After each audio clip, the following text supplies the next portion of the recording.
Hola, muy buenos días a toda nuestra audiencia. De nuevo por aquí en una nueva sesión de Radio Emprendedor, el ciudadano informado. Los saluda su amigo, maestro Roberto Iván.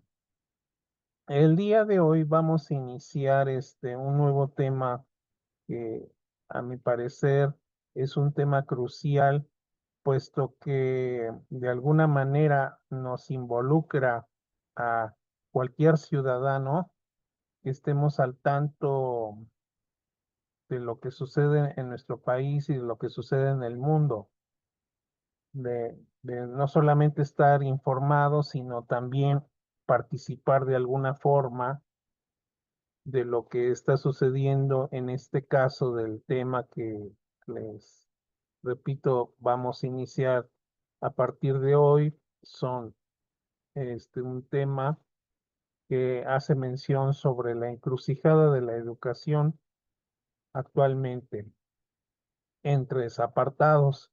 El primer apartado que voy a iniciar el día de hoy habla sobre la crisis financiera. El segundo apartado, que sería para nuestra siguiente sesión, eh, voy a abordar de esa encrucijada el otro aspecto que tiene que ver con la situación geopolítica a nivel mundial.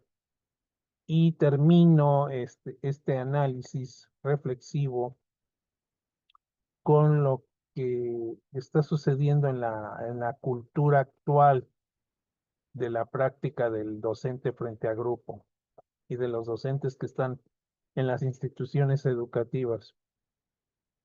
Eh, Esto, de alguna manera, eh, tiene que ver con el efecto post pandemia, es decir, todo lo que se vivió a nivel mundial en esos 2 años, que hubo miles de muertos y cientos de hospitalizados y tal, y que otros estuvimos encerrados y tal. En el ámbito educativo, obviamente que el impacto fue directo porque simplemente los niños y los jóvenes y los profesores y los directivos dejaron de asistir.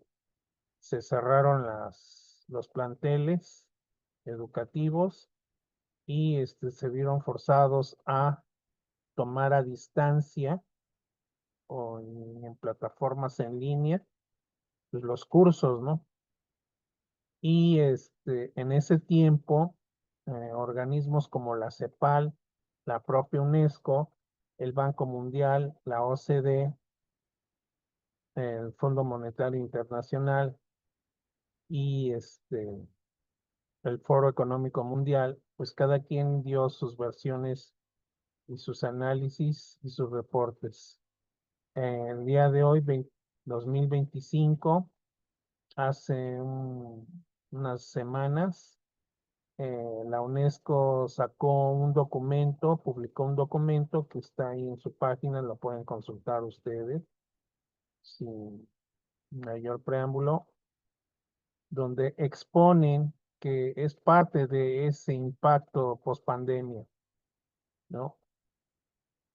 ¿Qué es lo que está sucediendo a nivel mundial? Que no es el caso ni de regiones ni de países en particular. Es una situación global la que estamos viviendo en este año y que en el caso del primer apartado que pretendemos compartir nuestro análisis y reflexión y del cual también extiendo la invitación para que otros colegas, autoridades educativas, expertos en los temas educativos y a la sociedad en sí, los que quieran involucrarse en este tema, que urge atenderlo, porque no es cuestión de gobiernos en turno, no es cuestión de ideologías, esto trasciende mucho más allá, que esto nos involucra a toda la sociedad en general, toda la población mundial en general. ¿Qué es parte de lo que se ha venido manifestando, expresando en esa encrucijada educativa? Primero, ¿qué es lo que voy a abordar? Eh, Voy a compartir en estos momentos en la pantalla. Este, vamos a tratar la parte de la crisis financiera, lo que están informando las autoridades y los expertos, porque esto parece ser que fue parte de un evento, no sé si fue un foro, un congreso entre los expertos, autoridades de la UNESCO, expertos en educación, investigadores, académicos, etcétera, que tuvieron ese encuentro y bueno, de alguna manera fue parte de la publicación de ese reporte y da, expresa pues una situación de deterioro educativo a nivel mundial, porque ahorita lo vamos a observar que fue también parte porque todos los dineros se fueron destinando más hacia la cuestión de la salud, de tratar de salvar vidas y que cada país pues aportó, cada gobierno aportó su sistema de prevención sanitaria, etcétera. Aún los que tenían como mayor capacidad científica, de salud, aún así, pues sí, se fueron muchas gentes, ¿no? Se fueron muchas personas y y era una carrera ahora sí que de vida o muerte, porque pues, fue parte de la búsqueda de la vacuna y de las vacunas y en fin, ahí todo un parteaguas entre las industrias farmacéuticas de, con mayor capacidad de producción. Y obviamente que esto redujo también por el otro lado las aportaciones y recursos financieros al ámbito educativo en todos los países. Entonces, ahora sí que cada país se fue rascando con sus propias uñas y obviamente los impactos que se recibieron fue entre otras cosas de que pues mucha gente que tenía a sus hijos, familias que tenían a sus hijos en educación básica o medio superior o superior, pues muchos ahora sí que los agarró en curva porque no tenían esa capacidad eh, financiera para poder, por ejemplo, pagar internet, tener un equipo de cómputo conectado a internet. Y entonces, obviamente que eso impactó en el aprendizaje de muchos estudiantes, ¿no? De muchos niños que a duras penas lograban conectarse a través de la televisión o en sus equipos de cómputo, hasta con los celulares, etcétera. Muchos profesores que no sabían utilizar las tecnologías tuvieron forzadamente que aprender sobre la marcha a utilizar estas tecnologías y dar sus clases así de manera expresa, si lo digo, fue preparar y dar las clases, enseñar, ¿no? Contenidos. Y obviamente toda esa situación de salud global, posteriormente ya los organismos internacionales que estuvieron haciendo sus reportes, sus análisis, sus predicciones, en este caso que hago mención y abro el tema, que es educación en la encrucijada, crisis financiera, geopolítica y cultural en la era de la IA, primera parte. Entonces, Vamos a ver parte de ese ajuste y reciclaje que concibe a la educación como punto clave de desarrollo social y económico. Transformación que responde a ciertas concepciones acotadas a esta era de la revolución tecnológica y la transformación digital, eh, entre paréntesis, pues la inteligencia artificial, o la necesidad de crear políticas educativas acordes a los cambios trascendentales geopolíticos globales, a los intereses de mercado y a las atribuciones otorgadas por firmas transnacionales. Vamos a entonces a entrar de lleno a la publicación, a la primera parte de este tema, que les digo es crucial que se retome esto en las escuelas, en las comunidades de práctica, docente, etcétera, y con las autoridades, porque obviamente que todo ese impacto pues nos remitió a señales de ajuste y reciclaje, ¿no? Y de todo lo que hemos venido acotando en las publicaciones anteriores que hemos hecho mucho hincapié sobre el uso de las tecnologías. Bueno, eh, de alguna manera, en este reporte que hace UNESCO y OCDE lo empieza a anunciar desde el 2001 y luego el 2020 sobre los escenarios de esa educación del futuro. Resignifican de alguna manera simbólica la situación del contexto global de la educación. ¿Qué es lo que pasa?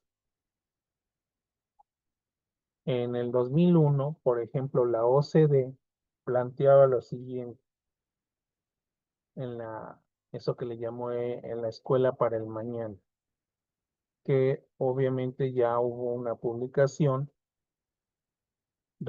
renovada, modificada, acorde a los cambios que se están dando en la educación a nivel mundial. 4 escenarios ficticios alternativos de escolarización. El primer escenario hace mención sobre la escolarización extendida. Son escenarios, cabe resaltar que son escenarios parte de un ejercicio que finalmente es decir, plantean ciertos contextos, ciertas situaciones que obviamente pues, se tienen que medir, se tienen que observar, se tienen que reportar si esos escenarios se están o no se están realizando. En este primero, la escolarización extendida habla de que existe una colaboración internacional y avances tecnológicos para apoyar un aprendizaje más individualizado. Ya hay, en cierta forma, ese escenario ya se empieza a dar en muchos países de Europa, de Asia, en Estados Unidos, Canadá, no tanto en países de la región latinoamericana o de la parte de África o de Medio Oriente, que son, digamos que no alcanzaron a ese nivel de desarrollo, no salieron de la brecha post pandemia, están en esta situación, ¿no? Está el otro escenario que hace mención sobre la educación externalizada. Implica, dice, un desmoronamiento de sistemas escolares tradicionales y surgimiento de iniciativas privadas comunitarias. Este es otro escenario que parte del análisis que se está dando, pues que ya sectores privados tienen con recursos propios, ¿no? O de empresarios que se juntan para crear nuevos planteles educativos desde el nivel básico hasta el nivel superior. Aquí, por ejemplo, pues, tenemos el de Monterrey, ¿no? Y colegios privados que, bueno, también empezaron a brotar por todos lados con tal de diversificar la oferta. y el déficit de atención del sector público, ¿no? Del gobierno. Entonces, pues, la gente que pudo, pues, inscribe en esos planteles y bueno, hay una competencia también importante en ese sentido, sobre todo en la cuestión de calidad educativa, de formación este, de desarrollo de habilidades cognitivas y etcétera, las formas de evaluación y de aseguramiento de esa calidad, de tal forma que los estudiantes puedan continuar estudiando hacia niveles superiores. Entonces, hay todo un debate ahí de cuáles son los mejores sistemas educativos, los públicos o los privados, y bueno, hay un debate más cargado hacia la política o lo ideológico que hacia el ámbito educativo en sí. Eh, Otro escenario que plantea la OCDE es las escuelas como centros de aprendizaje. Este escenario se representa por escuelas que conservan funciones, pero crean nuevos sistemas de reconocimiento de competencias para liberar presiones del credencialismo. Es decir, que ya existen planteles donde en sus propios estatutos internos, ahorita pensemos en universidades privadas, no tanto en colegios de educación básica o medio superior, pero sí en las universidades, donde ya crean su propio modelo pedagógico, por decirlo así, curricular, que va de alguna manera clasificando a las personas y, y tienen ya sus propios sistemas y salen fuera de la esfera de atención del sector público, ¿no? Del gobierno. Y finalmente, el siguiente escenario es aprender sobre la marcha. Y aquí obviamente también hay todo un debate y hay una competencia entre el sector público y privado porque empiezan a surgir oportunidades de aprendizaje gratuito con base en proceso de digitalización para evaluar y certificar conocimientos, habilidades y actitudes de manera profunda y casi instantánea. Bueno, ante todos estos escenarios que están planteados por la OCDE, existe lo que hice mención al inicio del programa, que es lo que estamos presentando actualmente. La crisis financiera en la educación global, que obviamente ya se presenta como asunto prioritario en las mesas de análisis y foros de discusión entre autoridades de los gobiernos y paneles de expertos. Y aquí hay una enorme diferencia, es una brecha, ahora sí que también brecha financiera, ¿no? No solamente es brecha cognitiva o brecha educativa o brecha digital, estamos hablando de brecha financiera. Eh, en ese reporte que se menciona, en esos foros, como discusión, perdón, se hace mención de países de ingresos bajos y medios que se han visto obligados a reducir expectativas en los presupuestos educativos, debido, entre otras cosas, a la contracción de finanzas públicas, lo cual trae consigo una inversión limitada en infraestructura, tecnología, materiales didácticos y la constante de qué y cómo formar docentes. O sea, las partidas presupuestales se dirigen hacia otros ámbitos, hacia otros sectores de mayor prioridad, siendo que la educación pues es prioritario, porque están formando nuevo capital humano, están formando las fuerzas del trabajo, las que van a permitir el desarrollo y la productividad en los países. Sin embargo, hay gobiernos que le dedican más a otros ámbitos, ¿no?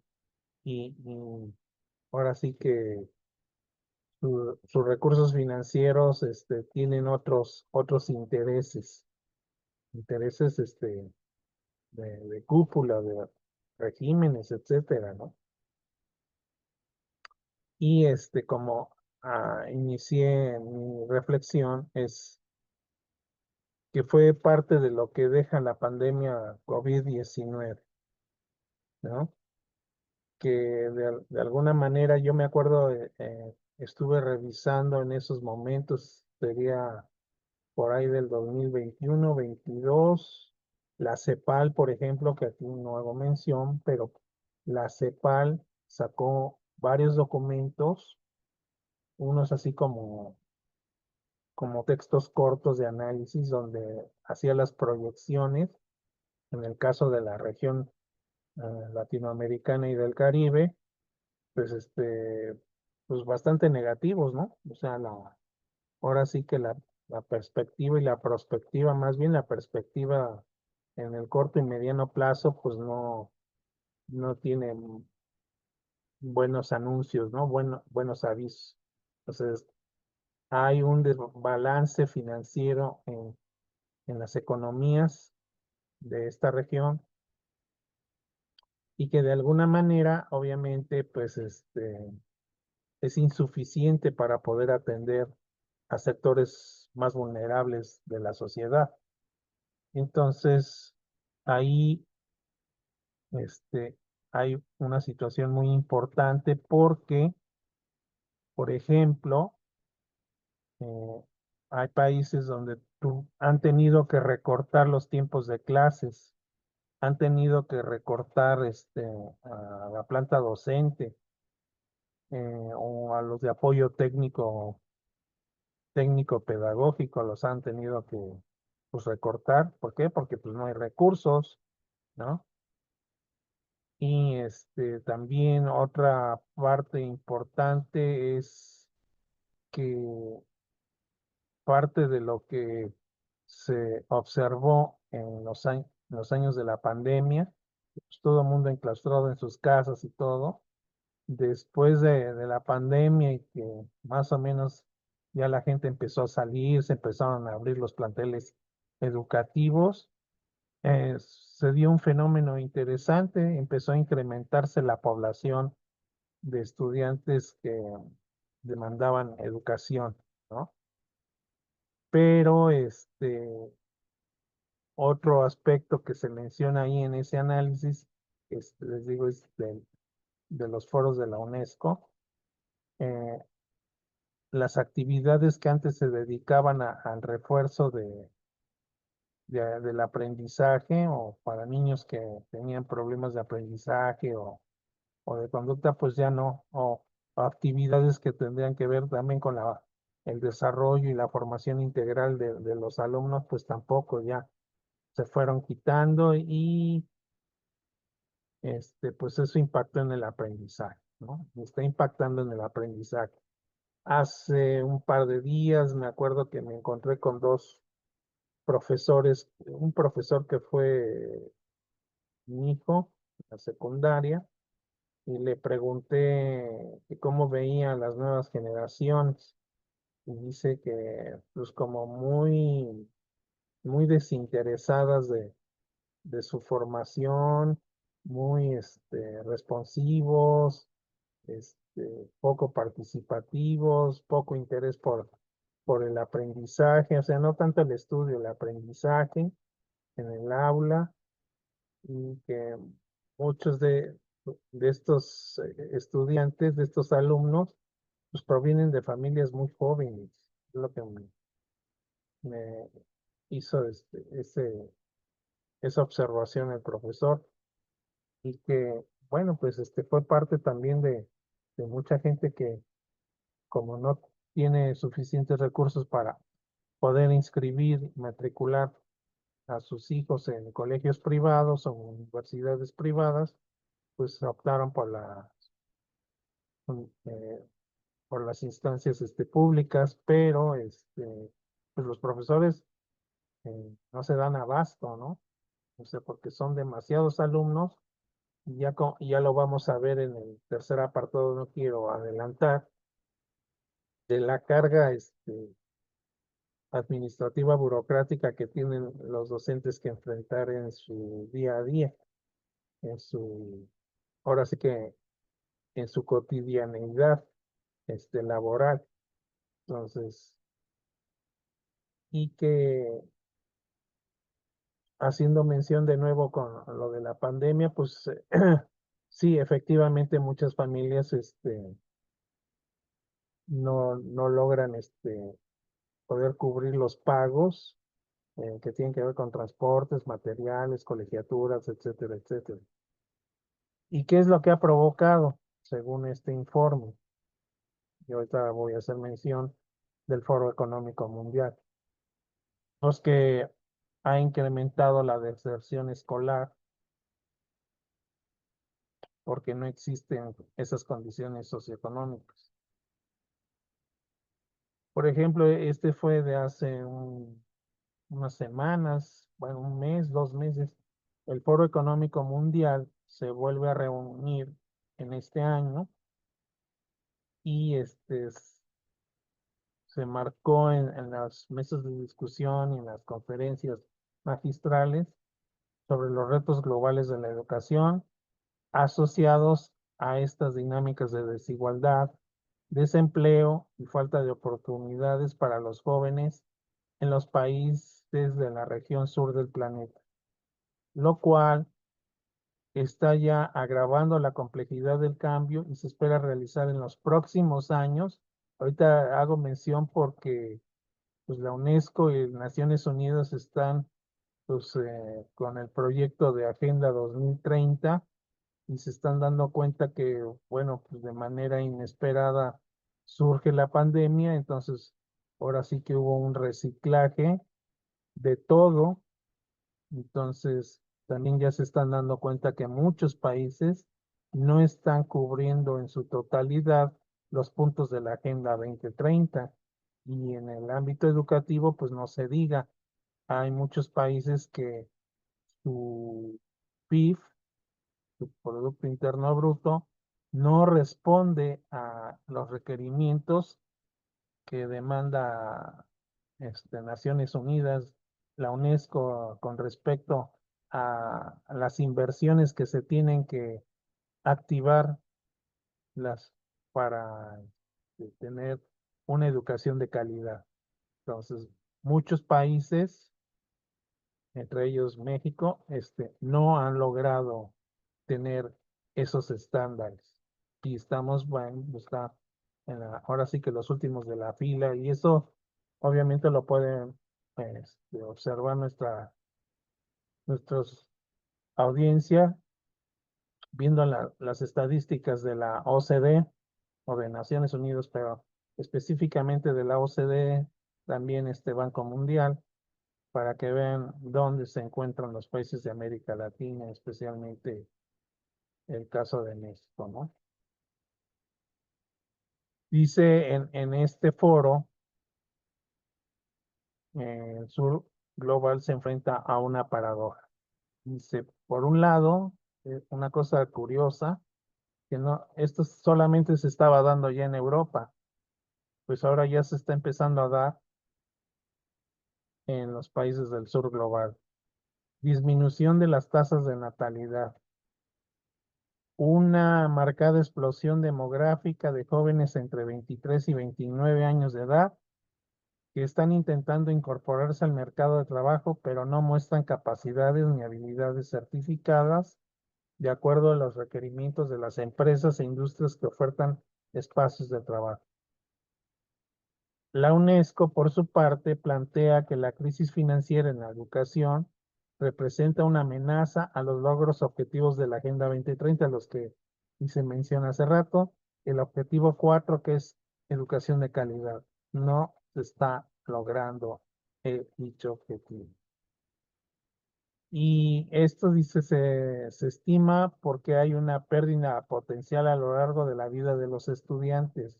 Es parte del estudio, del reporte que están sacando. Dice, Debido a la creciente desigualdad educativa y a la pobreza de aprendizaje, la cual podría alcanzar, sí, escuchen bien, la cifra de 21 billones de dólares, que corresponde al 17% del PIB mundial.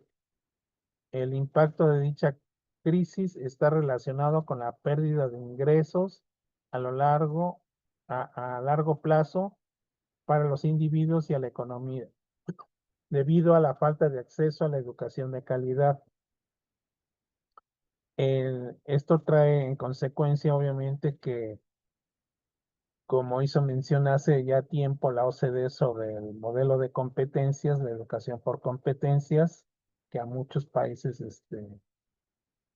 latinoamericanos no les ha hecho mucha gracia y a otros países no les ha caído el 20 de ese modelo, simplemente lo rechazan, pues dentro de los estándares que marca OCDE no están alcanzando los estudiantes esos, este, ese nivel de competencias básicas requeridas para el siglo XXI.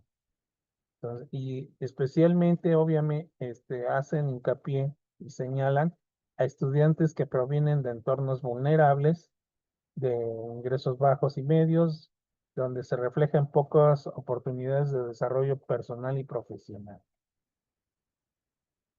Esto, en consecuencia, indica que dice, una fuerza laboral poco capacitada puede afectar la productividad del país.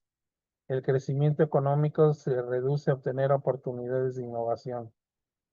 Esto, según la UNESCO, tendrá que atenderse con una propuesta de educación a lo largo de la vida, apoyo a la innovación digital, la cual va a requerir de voluntades y compromisos del sector público y privado a través de alianzas y acuerdos mutuos de corresponsabilidad con trayectorias y metas claras, sin índice de existencia de conflictos de interés y de corrupción entre los agentes involucrados. El fomento a la igualdad de género, muy importante. Apoyo a la investigación y al desarrollo. La colaboración con otros actores interesados. En este caso, pues estaríamos hablando de organizaciones internacionales, instituciones académicas y centros de investigación. Asimismo, la UNESCO señala que existe ya la necesidad urgente de un cambio de paradigma donde se priorice y aumenten las inversiones en educación, enseñanza y aprendizaje para lograr garantizar una distribución más equitativa de los recursos,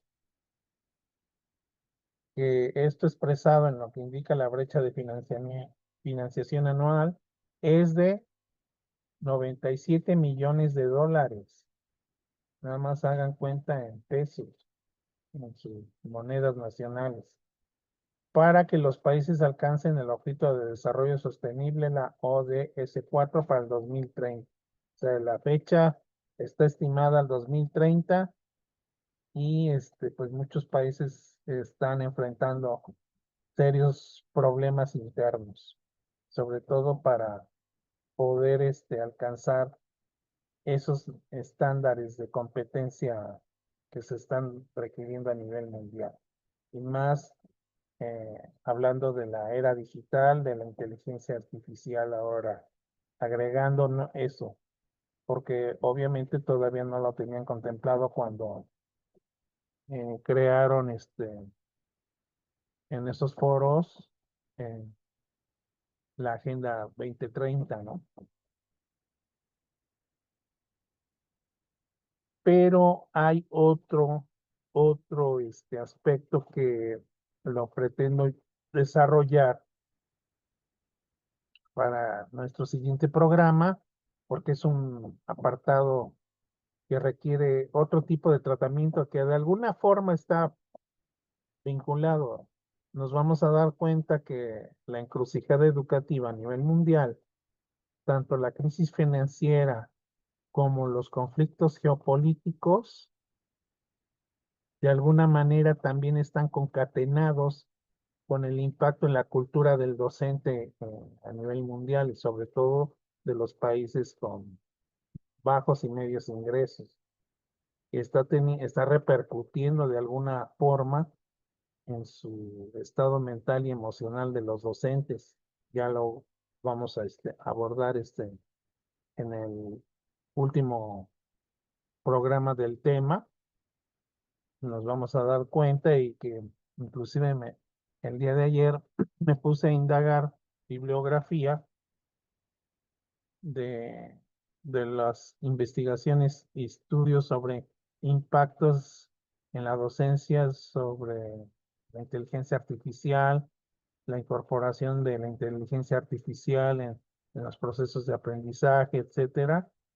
Entonces vamos a ver que existe ya también una brecha digital importante entre docentes del mundo, ¿no? No todo mundo, no todos los docentes les está cayendo el 20 de la importancia de desarrollar habilidades digitales para aprender a usar las herramientas y aplicaciones tecnológicas de la inteligencia artificial para el desarrollo de sus clases o desarrollo de proyectos académicos. Entonces, ahí sí hay que hacer un énfasis y un hincapié muy importante para que los grupos de expertos, los espacios, los foros de discusión y análisis, pues permitan de alguna forma crear y diseñar no solamente políticas públicas o políticas educativas, sino ahora sí que la logística, el desarrollo de estrategias y acciones concretas que prioricen de alguna manera, este, ahora sí que atender estas problemas. De ahí que quiero concluir este, el programa de hoy planteando a nuestra audiencia que nos está en estos momentos escuchando y nos está mirando, planteo las siguientes preguntas para que espero que haya retroalimentación, existan comentarios, porque bueno, aquí está publicado en el blog de Virtualican, 2blogspot.com. Aquí está y siempre dejo abierta esa posibilidad porque no solamente lo publico aquí, lo he compartido en LinkedIn, lo comparto también en scoopit.com,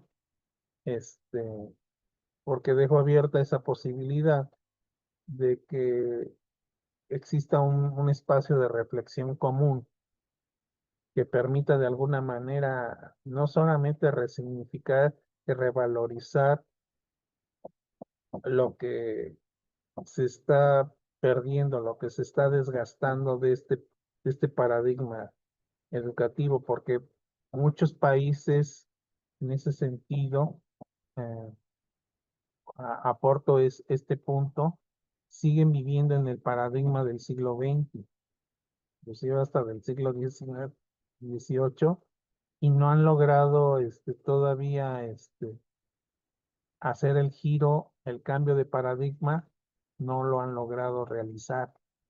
Entonces, porque hay todo un problema de esquema mental y de esquema de grupo, de contexto social y cultural. Es decir, mucha gente piensa que la educación sigue siendo la misma cuando ya existen tecnologías que están rebasando y están ahora sí que fortaleciendo y están apuntalando, están complementando y se están integrando en los procesos educativos. No solamente estoy hablando de las tecnologías en sí, sino de lo que ya está trayendo consigo las nuevas visiones, las nuevas concepciones pedagógicas del siglo XXI. Entre ellas, obviamente, estaríamos hablando de la neuroeducación y la neuroeducación integrada con la inteligencia artificial. Entonces empieza a haber nuevos modelos híbridos o mixtos o combinados que de alguna manera están pues abriéndole las puertas y es la nueva etapa de la humanidad que no es la de los siglos pasados, es el siglo XXI, es el tercer milenio. Entonces, si no estamos lo suficientemente preparados, capacitados, entrenados para poder atender y resolver los problemas del siglo XXI, que son climáticos, son geopolíticos, son financieros, son de aprendizaje, son socioculturales, etcétera, son espirituales, si lo queremos agregar en ese punto también. Si no atendemos esas cosas, pues corremos el riesgo de que la civilización humana pues vaya perdiendo su capacidad de supervivencia y de poder evolucionar con este bello planeta azul. Dejo entonces aquí las preguntas abiertas de reflexión para que nuestra audiencia, pues, ya sea que se quiera comunicar con nosotros, se comuniquen con un servidor, este, o ahí en Facebook, que quieran dar su punto de vista, su comentario, siempre propositivo, o sea, porque es de lo que se trata ahora, de reconstruir, de reconfigurar, de resignificar y de revalorizar lo que se ha logrado y lo que falta por hacer, no solamente en este país, sino a nivel mundial. Entonces, ahí se los dejo. Dice, la primera pregunta dice, ¿por qué persiste un déficit crónico de financiamiento educativo a nivel global a pesar de su reconocimiento como derecho humano y motor de desarrollo? Siguiente. ¿Cómo influyen las prioridades políticas y económicas de los gobiernos en la asignación de recursos a la educación frente a otras áreas? ¿De qué manera la crisis financiera amplía la brecha educativa entre países ricos y pobres, entre zonas rurales y urbanas? ¿Cómo afecta la privatización creciente de la educación a la educación y el acceso universal? ¿Es posible garantizar una educación de calidad en contextos donde los recortes presupuestarios obligan a reducir personal docente, infraestructura y material didáctico? ¿Cómo condicionan las agendas de organismos internacionales como el FMI, Banco Mundial y otros las políticas educativas de los países en desarrollo? Y finalmente la última, ¿por qué muchos gobiernos incumplen el compromiso de destinar al menos el 6% del PIB a educación, como lo recomienda la UNESCO? Ahí les dejo entonces esa tarea, estimados amigos, estimada audiencia. Espero les haya gustado el tema, que esto es para seguirlo no solamente enriqueciendo, ¿no? Sino problematizando en realidad la situación de esa encrucijada educativa en el mundo. Espero les haya gustado y nos veremos entonces hasta la próxima en Radio Emprendedor, el ciudadano informado.